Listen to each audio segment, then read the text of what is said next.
McKenzie started doing some federal highway work 3 years ago. Started off in Pensacola, Florida. And once we got the hang of this roadway work, we're like, oh, we want to do more of it. Started going after these roadway projects. And this is a project here in Texas market. It's Dawson, Texas, just south of Dallas. So flying to Dallas and drive the hour and a half south to Dawson. 3.7 mile project that we're tearing up the existing road, widening the road, doing a bunch of underground drainage underneath the road, and then putting aggregate back and then paving the road. And we'll line stripe it, put a couple new guardrails in, and city of Dawson and the people of Dawson, Texas are going to have a new road.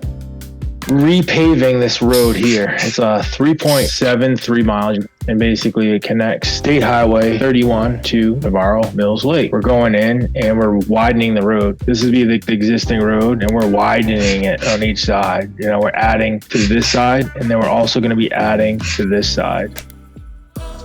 You can see some of these trucks here. This is a motor grader. It's widening the road. We're pushing over the grass that was previously here. We're moving that over. Basically, we call this like clearing and grubbing. We clear all the grass off and grub that because the grass has a bunch of organics in it that is not stable for the new road to go on. We're then cement treating the existing build-up road. We use this machine here for. We're adding cement to it to harden that existing road. And then we're putting 8 inches of aggregate on top of the milled up existing road. You got to compact that aggregate because everything that goes on top of it is now sitting on that aggregate like a foundation, like your house would be sitting on your house's foundation. So this new aggregate that's there needs to be strong enough to hold the weight of all the cars and the trucks and the buses that are now going to be traveling along that road. And they got to do density testing. The aggregate needs to meet or exceed the government's density testing requirements. The feds, they keep a real tight compliance on the variability of the product that we're installing by doing all of that testing.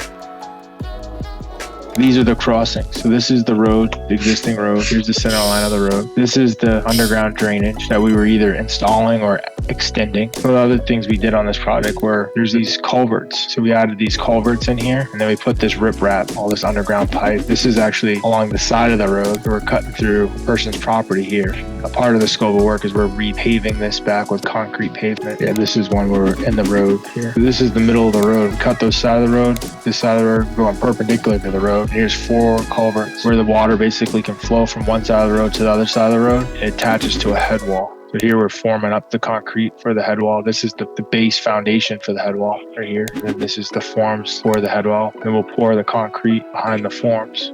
So we did a bunch of pipe work. I think there was like 2,000 linear feet of pipe work that we had to do on this project. One of the reasons why we did this pipe work is because the road is wider now. So like we had to extend the existing underground pipe. So this was all existing. Yeah, you can see this is old. It's kind of beat up looking. So we had to extend it because the road is getting wider. So now the drainage needs to be widened as well. These are box culverts. And it's crazy because McKenzie's first project was a box culvert installation project. We were a subcontractor then. So basically we were working on a golf course. Our first project was to come in and tear out this existing box culvert and install a new one. It's crazy that now come full circle. This is a $7 million project that we're now doing as the Prime Contractor. That's what happens when you consistently show up, consistently get better, consistently want to learn and do great work, find great people to do the work with. So we did this job 2024, signed the contract for this job November 18th, 2024. The government's given us to March 5th, 2028 to complete this job. We're now in the final phases of it, right? We're putting down the aggregate. Once the asphalt gets in, now all of a sudden we got to do the line striping and we're finishing up the project.